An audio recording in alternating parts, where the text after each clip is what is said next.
फल्यो काँक्राको प्रजाति ककडी। ल हेर्नुहोस् त यो ककडी काँक्राको प्रजाति हो।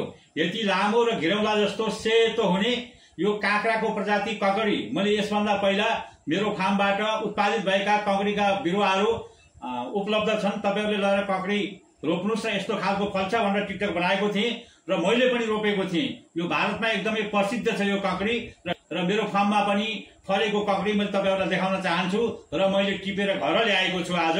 र मेरो श्रीमतीले भिडियो बनाउँदै छन् र म ककडी तपाईहरुलाई देखाउँदै म यसलाई कटिङ गर्न गइरहेको छु।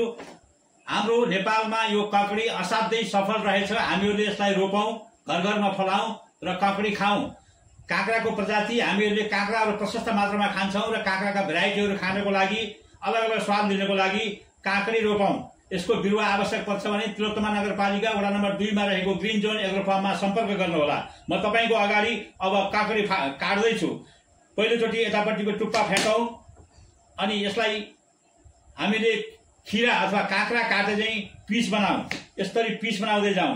ल हेर्नुस् त घिरौला अथवा चिचिना जस्तो देखिने यस्तो लामो यो काँक्री मैले तपाईहरुलाई यस्तो पिस बनाऊ अनि यसलाई फेरि चिरा चिरा पारौं।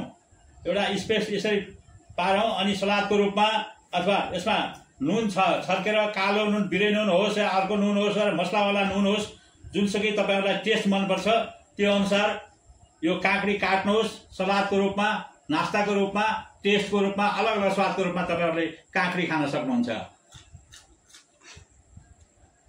घर घरमा रोपौं काँक्री। धन्यवाद।